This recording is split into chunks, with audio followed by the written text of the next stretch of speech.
Saúdo a todos com a paz do Senhor. Vamos por de pé, irmãos. Vamos abrir nossas Bíblias em Isaías 56. Isaías 56. Está ali também no telão. Dois versículos, o 11 e o 12. Isaías 56, 11 e 12. Diz assim a palavra de Deus para nós nessa noite: são cães devoradores insaciáveis, são pastores sem entendimento, todos seguem seu próprio caminho, cada um procura vantagem própria. Venham, cada um grita, tragam-me vinho, bebamos nossa dose de bebida fermentada, que amanhã será como hoje, e até muito melhor. Amém. Vamos orar. Senhor, nós queremos te agradecer e te louvar, porque tu nos permite, Senhor, estar aqui, nesse primeiro culto, Senhor, do ano, para te adorar e te bendizer. Tu nos reúne, Senhor, nos dá o privilégio de começarmos o ano em torno da tua palavra. Tu é tão maravilhoso. Nós só temos motivo, Senhor, para te agradecer. Que nessa noite tu possa falar conosco, através da revelação, Senhor, desta palavra tão poderosa, e que a gente possa sair daqui com entendimento, não somente para amanhã, para depois de amanhã, mas para esse ano. Que o teu nome seja glorificado para todo sempre, é o nosso pedido, a nossa oração nessa noite, em nome de Jesus. Amém. Muito bem, meus irmãos, quando a gente olha a palavra de Deus, assim, a gente lê ali e já pensa assim, obrigado, já pensa assim, nossa, o pastor vai começar o ano afiado, né? Porque um texto desse negócio vai ficar sério. Mas, quando a gente olha para o contexto dessa palavra, a gente percebe que tem tudo a ver com o dia de hoje. Que dia é hoje? Hoje é o segundo dia do ano, o primeiro culto desse ano. O profeta Isaías, ele estava profetizando para o povo que havia voltado do cativeiro persa, né? Tinha ido com o babilônico, e depois de 70 anos o babilônico já tinha vindo ao chão e o persa havia se levantado no lugar, e o povo de Israel servia então ao Império Persa. E esse povo voltou, foi permitido que eles voltassem através de Dário, e quando esse povo chegou na terra, eles estavam diante de um grande desafio, diante de algo novo à frente deles. Eles tinham então algo para começar ou recomeçar. Quando a gente olha para esse contexto, então a gente percebe que assim já de imediato a gente percebe como essa palavra se encaixa nesse culto, porque nós temos diante de nós um ano novo todo pela frente. E é bem da verdade que a gente faz planos e temos as nossas expectativas para a gente fazer desse ano um ano abençoado, o melhor ano das nossas vidas. E aí a gente poderia usar aquelas frases de efeito, né? Esse ano é o ano que vai ser o melhor de Deus para a sua vida, né? Quando a gente fala assim, esse ano vai ser o melhor de Deus para a sua vida, a gente fica meio assustado, né? Porque se vai ser o melhor de Deus é porque tem o pior de Deus, né? E Deus, ele é bom, só bom, né? Então, todas as coisas elas contribuem para o bem daqueles que amam a Deus. Se isso é verdade, está na Bíblia, então até o que não é bom aos nossos olhos é bom, porque está contribuindo para que a gente alcance aquilo que Deus espera de nós. Bom, então, quando eu olho aqui para Israel, eu percebo no versículo 11 que eles cometeram vários erros nessa nova etapa da vida deles.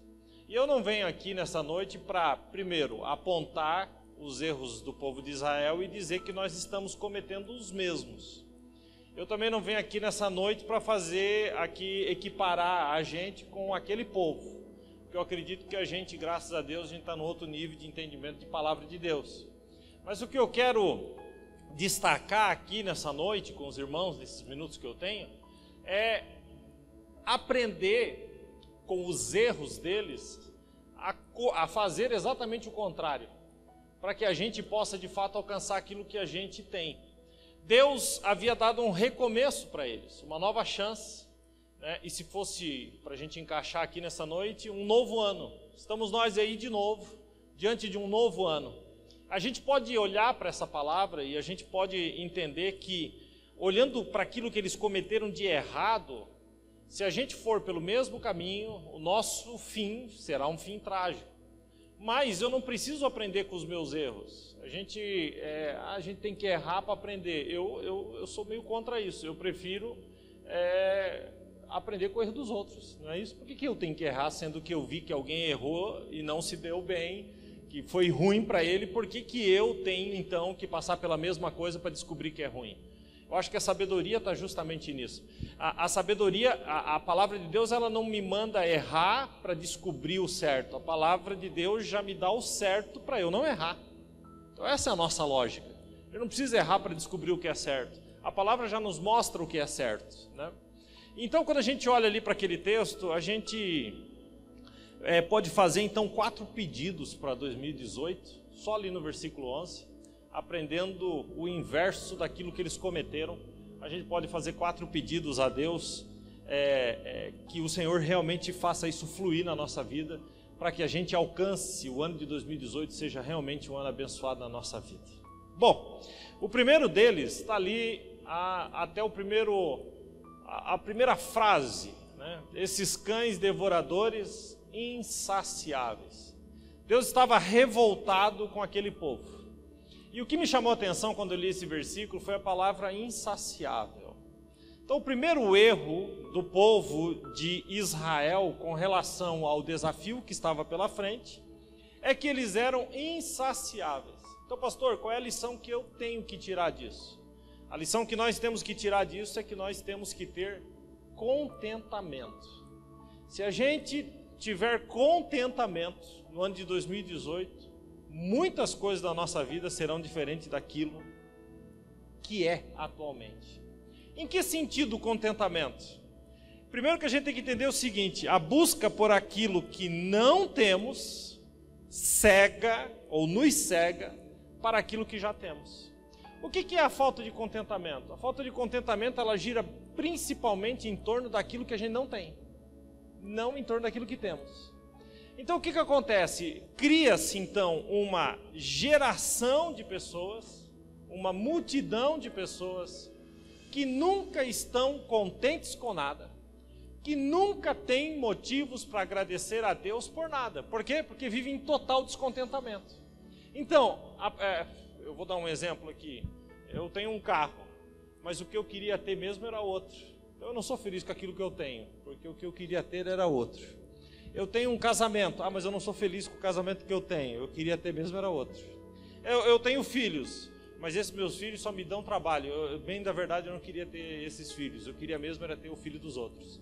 E aí a gente começa a olhar tudo ao nosso redor, e a gente começa a colocar coisas, porque a falta de contentamento faz isso. A gente começa a achar que os outros são mais felizes do que nós por aquilo que eles têm. Então, se eu tivesse o casamento que o fulano tivesse, eu seria feliz. Eu com certeza seria feliz. Se eu tivesse os filhos que aquele casal tem, eu seria feliz. Se eu tivesse o carro que aquele casal, que aquela família tem, eu seria feliz. De modo que eu tenho um casamento, eu tenho filhos, eu tenho as coisas, porque a gente vai conquistando, mas eu não consigo ser feliz com aquilo que eu tenho. E para esses, é forte, mas para quem nutre esse tipo de pensamento, é Deus que está dizendo ali: vocês são cães insaciáveis. Quanto mais tem, mais quer ter. Então, quando a gente só olha para aquilo que a gente não tem, a gente não consegue agradecer por aquilo que a gente já tem. Você já parou para pensar? A gente vai começar o ano. O que é que você tem? Você faz eu faço constantemente esse retrospecto, porque se eu não fizer, eu deixo de ser agradecido. Porque a gente se acostumou a só reclamar por aquilo que a gente não tem e nunca agradecer por aquilo que a gente já tem. Você já agradeceu pelo casamento que você tem? Você já agradeceu pelos filhos que você tem? Você já agradeceu pelo trabalho que você tem? Pastor, mas esse trabalho... Mas você já agradeceu? Você já agradeceu pela provisão de Deus na sua casa? Você já agradeceu pelo lar, pelo teto onde você está embaixo? Você já agradeceu por aquilo que o Senhor já te deu? Não, pastor, eu não tenho motivos para agradecer porque esse ano foi difícil. Então você não tem nada.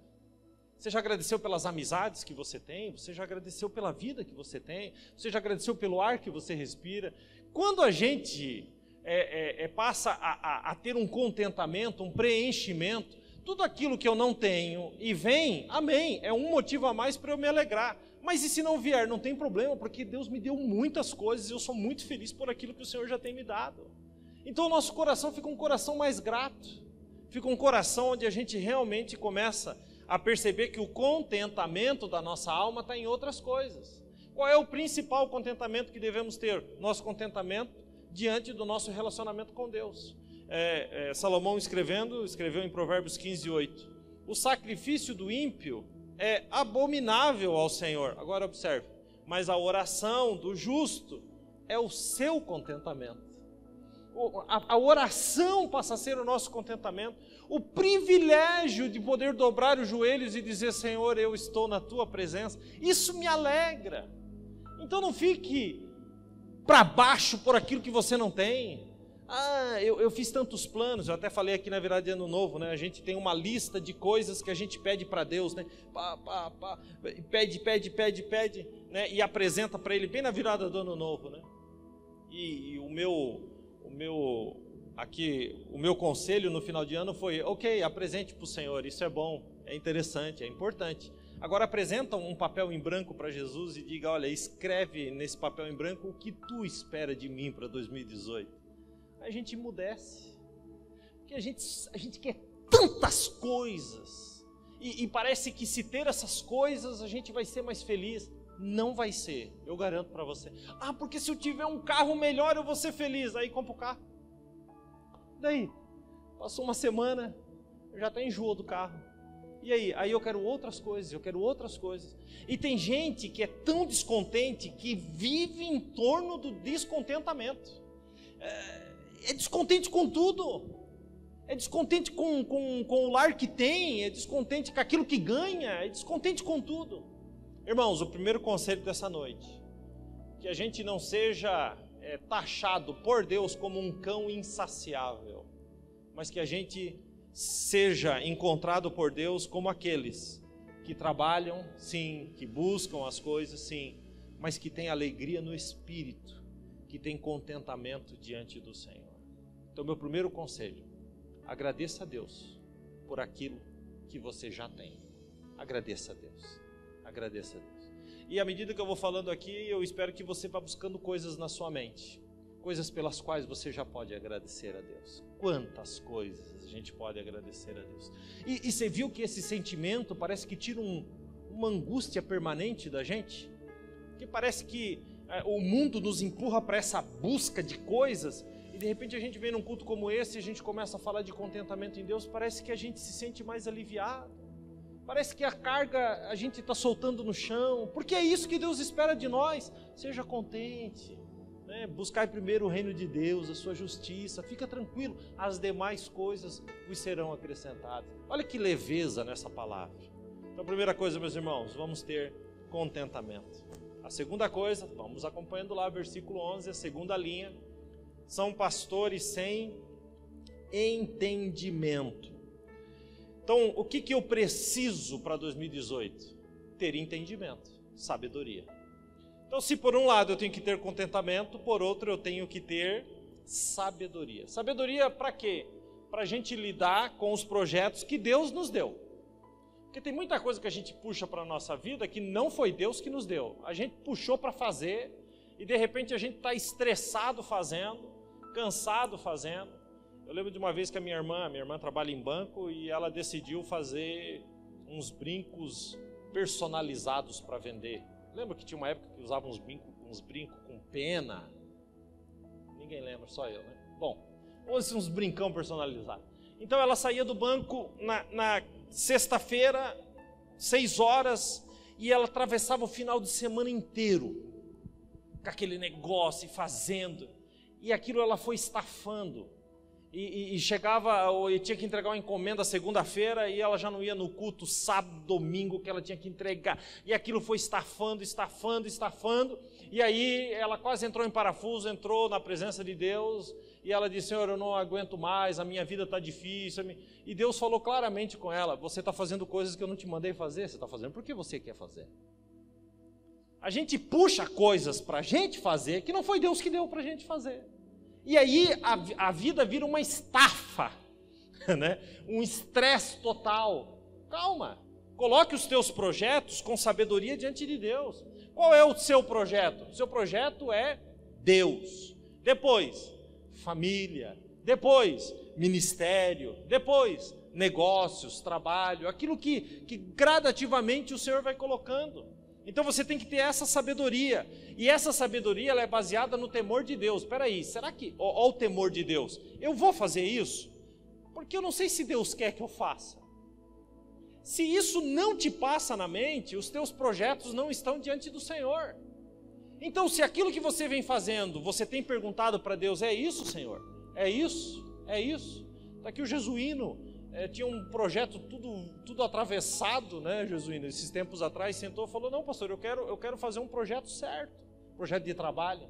E as coisas agora já estão, ele está até com o semblante mais leve, né? Está fazendo de acordo com aquilo que o Senhor pediu, de acordo com aquilo que o Senhor pede, está vindo aos cultos, tem trabalhado diante do Senhor. Melhorou ou não melhorou? Claro que melhorou.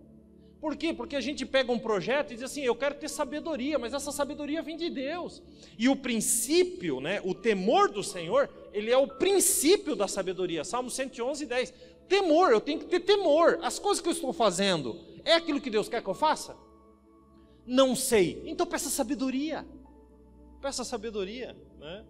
E aí, eu gosto da oração de Paulo pelo povo, Efésios capítulo 1, versículo 16 e 17, ele diz assim: não cesso de dar graças a Deus por vós, lembrando-me de vós nas minhas orações. Aí ele vai dizer o que ele pedia em oração. Ele vai dizer: para que o Deus do nosso Senhor Jesus Cristo, o Pai da glória, vos dê em seu conhecimento o Espírito de sabedoria e de revelação. Veja, Paulo não orava para que o povo tivesse casa. Paulo não orava para que o povo tivesse carro. Paulo não orava para que o povo ganhasse dinheiro. Paulo orava para que o povo tivesse sabedoria. Porque todas as coisas, elas partem daí. Quem está entendendo isso? Amém? Então, para a gente pular de ponto aqui, eu quero que você faça uma rápida pergunta. O primeiro ponto, eu pedi que você perguntasse para si mesmos, que você fizesse uma reflexão a respeito das coisas que você já tem e se elas se trazem alegria. A segunda pergunta que eu quero que você faça nessa noite é a seguinte: os teus projetos estão alinhados com aquilo que Deus quer da sua vida? Se você olhou para mim e fez assim, não sei, então o Senhor vai te dar sabedoria. Peça sabedoria, e aí você escapa da segunda linha, de ser chamado de alguém sem entendimento. Finalmente, nós temos o terceiro ponto, está lá, na continuação ali da segunda linha: todos seguem o seu próprio caminho. Cada um tinha um caminho. Irmãos, eu quero dizer uma coisa para vocês: eu quero andar no mesmo caminho que o seu, e quero que você ande no mesmo caminho que o meu. Eu não quero que cada um tenha um caminho. Nós estamos todos aqui por causa de um caminho. Que caminho é esse? Jesus Cristo. João 14, 6. Eu sou o caminho, eu sou a verdade, eu sou a vida. Então, o único caminho a ser seguido é o de Deus. Ali está dizendo: cada um de vocês tem um caminho. Cada um de vocês vai para um lado. Vocês não têm unidade de propósito. Cada um quer puxar para um lado, cada um quer fazer um negócio. Então ele está dizendo: vamos juntar vamos nos juntar em torno de um único caminho.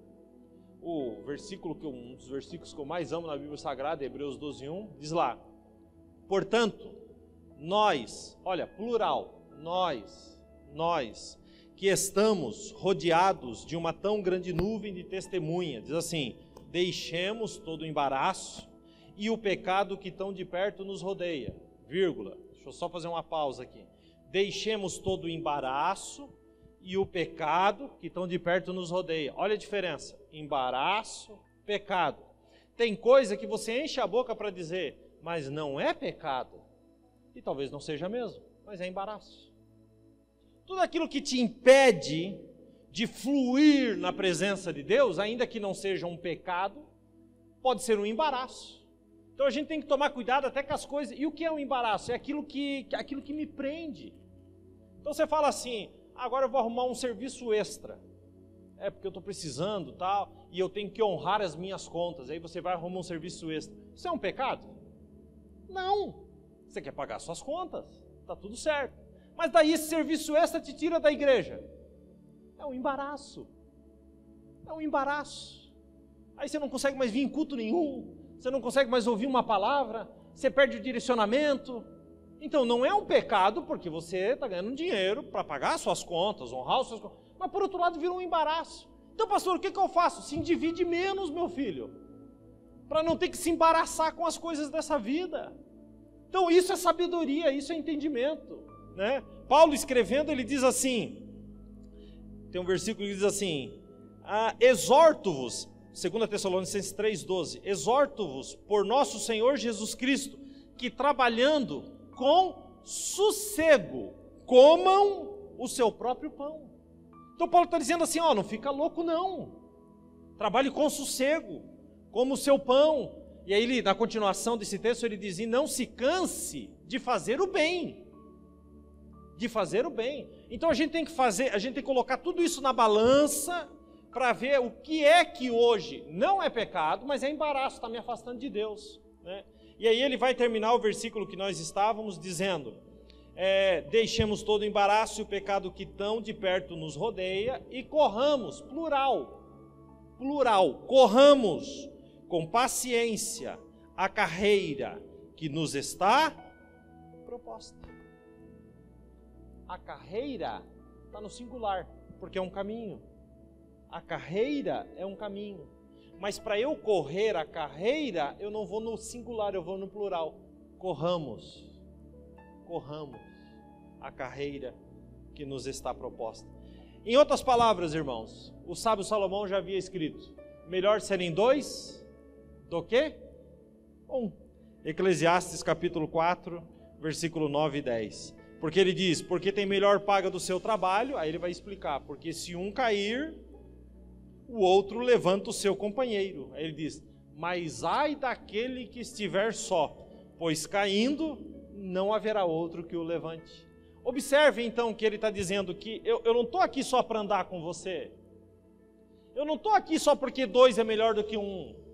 O que ele escreveu, o que está na palavra de Deus é melhor serem dois do que um, porque se o meu irmão cair, eu vou ajudar a levantá-lo. Isso é comunhão. Não basta eu estar ao seu lado, mas eu tenho que lhe dar suporte para lhe manter em pé nesse caminho que a gente trilha. Então, se por um lado eu tenho que ter contentamento, por outro comunhão, finalmente, e eu tenho que ter sabedoria e comunhão, finalmente eu tenho que ser um instrumento de justiça. Vamos lá no final do versículo 11. Cada um procura vantagem própria. Eu acho que esse versículo foi escrito para os dias atuais, né? Não é possível. Esse é o poder que a Bíblia tem, né?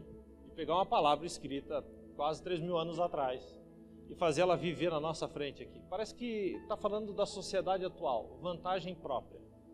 Cada um correndo atrás das suas próprias coisas. Né? Então o senso de justiça foi perdido. Né? Por quê? Porque qual é a justiça? A justiça é minha vantagem. Então o senso de justiça foi perdido. Né? E aí Paulo escrevendo aos Filipenses 2, 4 e 5, ele diz assim, não atente cada um para o que é propriamente seu. Ele vai dizer, mas cada qual também para o que é dos outros. Em que sentido ele está dizendo? Ele está dizendo, não pense só em você, pense nas pessoas que estão ao seu redor. Aí ele conclui dizendo, de sorte que haja em vós o mesmo sentimento que houve em Cristo Jesus, que sendo em forma de Deus, não teve por usurpação ser igual a Deus, antes aniquilou-se a si mesmo, tomando a forma de homem, sendo semelhante a servo. Observem isso é poderoso. Né? E ele foi levado a essa cruz, a essa morte, morte de cruz. Então observem, que há um pedido de Paulo dizendo: se Cristo, sendo Cristo, não pensou nele, mas pensou em nós, por que é que você não pode ter esse mesmo sentimento? Você só pensa em você. É isso que Paulo está dizendo, né? Então, a gente tem que entender que esse senso de justiça, a gente tem que existir, porque se nós tivermos o senso de justiça bíblico, nós vamos promover essa justiça. Então, as coisas ao redor nosso serão mais justas. E é importante dizer nessa noite que Deus, Ele nos recompensa conforme essa justiça, que está disponível para nós e a gente tem que tomar posse dela. O salmista escrevendo diz: pelo que me retribui o Senhor conforme a minha justiça, Salmo 18, 24. Então há um galardão para quem promove justiça. Alguém diz assim, né, lá no Sermão da Montanha, Mateus capítulo 5, 6 e 7, no 5, logo no começo, ele fala do bem-aventurados pacificadores. Não confunda pacificador com pacífico. Eu posso ser pacífico e não ser pacificador. O que a Bíblia chama de bem-aventurado é o pacificador, não apenas o pacífico.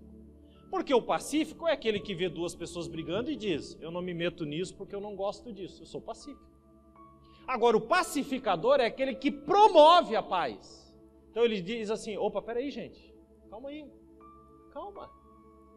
Vocês dois são dois irmãos, vamos nos perdoar, vamos falar mais baixo, vamos lá. Isso é ser pacificador, promover a paz. Então não basta ser pacífico, tem que ser pacificador. Não basta ser justo, tem que ser um promotor de justiça. Aquele que promove a justiça, aquele que defende a justiça em toda e qualquer circunstância. E Deus nos deu esse papel, porque Ele diz lá em Isaías 61, 3, a nosso respeito, Ele deu uma ordem a nosso respeito. Ele diz: a ordenar acerca dos tristes de Sião, que se lhes deu orçamento por cinza, óleo de alegria, ou óleo de tristeza, né? Óleo de gozo por tristeza, veste de louvor por espírito angustiado. Para quê? O versículo vai explicar: a fim de que se chamem árvores de justiça.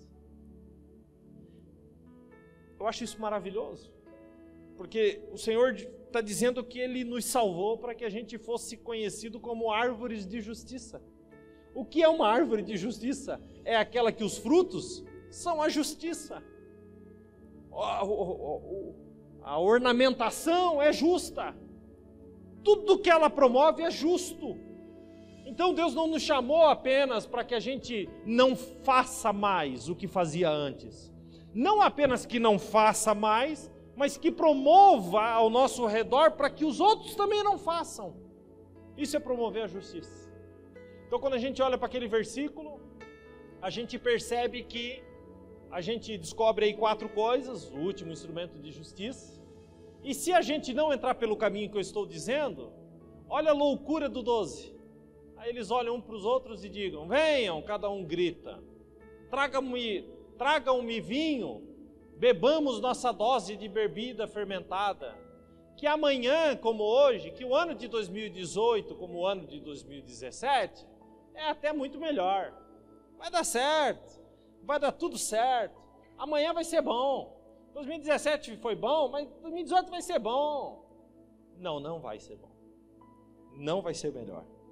Não será melhor. Por quê? Porque há caminho que para o homem parece perfeito, mas o fim dele é justiça, ou os fins dele são caminhos de morte. Então o ano pode até ser novo, guarde bem isso que eu vou lhe dizer. Amanhã eu só quero que você lembre principalmente dessa frase. O ano pode ser novo, mas se o homem for velho, continuará a mesma coisa. Tire da sua cabeça que ano novo muda alguém. Ano novo não muda ninguém. O que muda alguém é o sangue de Jesus. Então não é porque o ano é novo que você será novo. Isso é uma ilusão. Agora, um ano novo com um velho homem, continua tudo a mesma coisa. Mas um ano novo com um novo homem, não precisa nem um ano ser novo. Tudo muda na vida do cidadão. a gente tem que saber que o velho homem foi com ele crucificado. Quem entendeu até aqui, diga amém. Eu quero agora então um raciocínio final lá em Gênesis capítulo 4. Quero que você abra aí. Gênesis capítulo 4.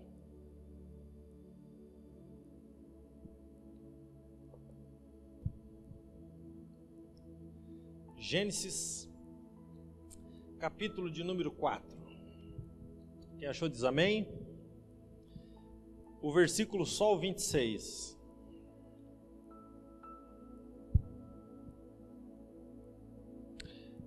E a Sete era filho de Noé, um dos 3 filhos de Noé.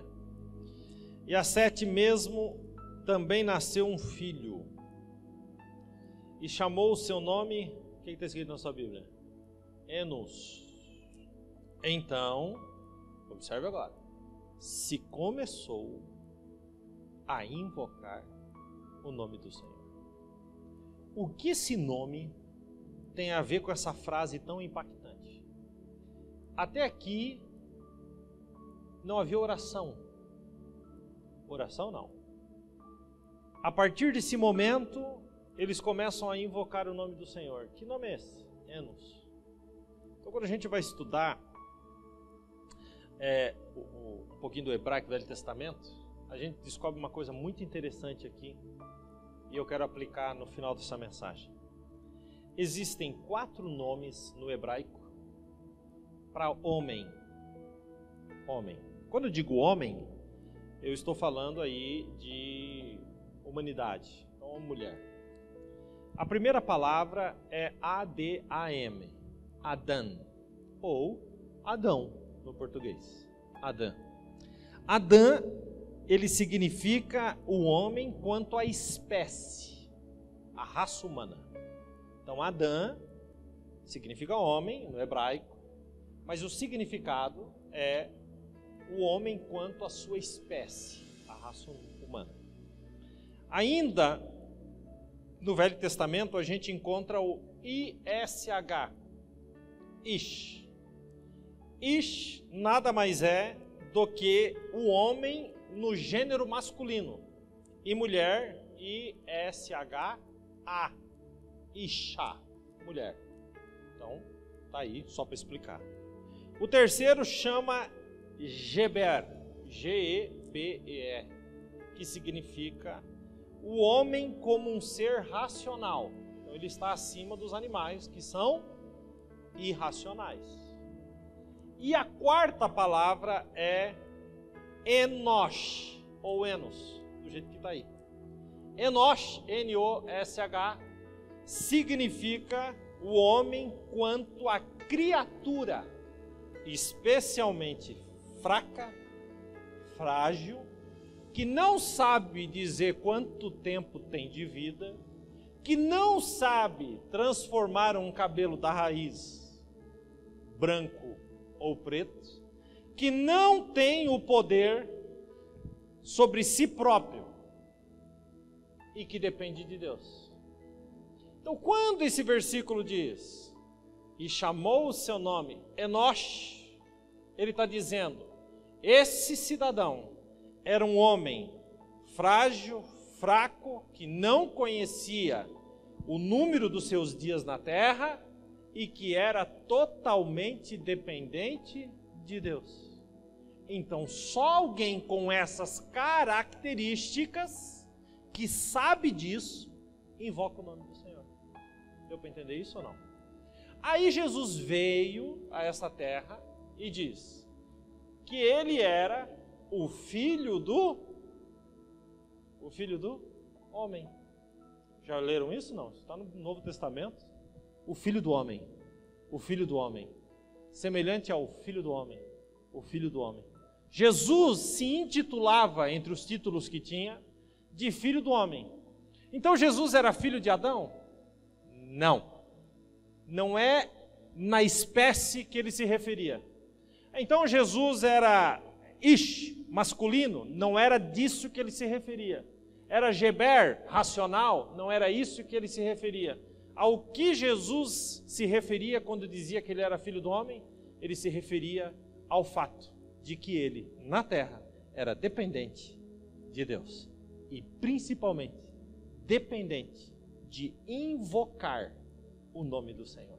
Então ele dizia, eu sou Bar Kadosh, ou Bar Enosh, Bar filho. Tanto é que tem lá Simão Bar Jonas, Simão filho de Jonas.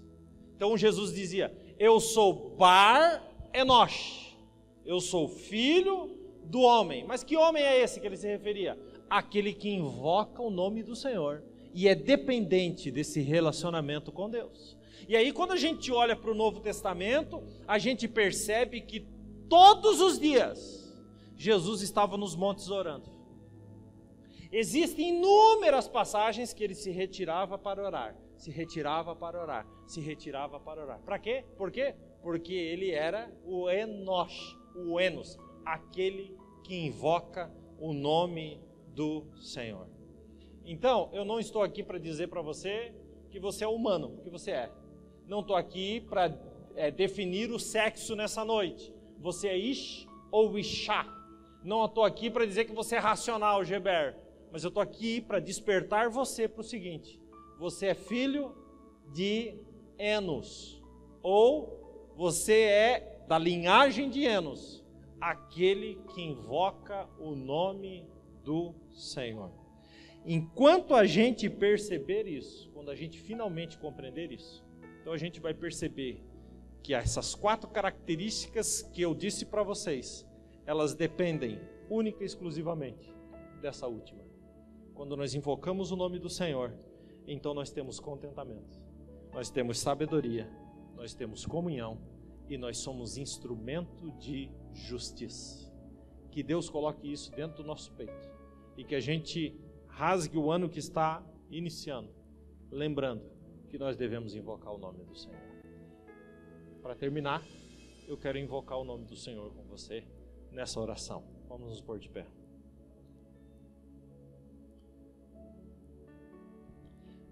Antes, porém, da gente orar, quero que você curve a sua cabeça aí rapidamente. E eu quero que você pense em algumas coisas que você tem e nem lembrava mais que tinha. Quero que você agradeça a Deus pela família que você tem, pelo casamento, enfim, pelo emprego, pelo trabalho, pelos filhos. Quero que você agradeça por aquilo que você já tem. Se você é casado, eu quero que você agradeça pela esposa que você tem. Quero que você agradeça pelo esposo que você tem. Se você tem filhos, eu quero que você agradeça pelos filhos que Deus te deu. Ah, pastor, mas esses meus filhos... Agradeça, foi Deus que te deu. O Senhor te usará para ser bênção. Eu quero que você agradeça a Deus. Depois eu quero que você pense um pouco a respeito da falta de sabedoria em alinhar os teus projetos com os projetos de Deus. Pergunte para Deus: Senhor, aquilo que eu tenho como projeto para 2018 é o que tu tem para mim? É isso.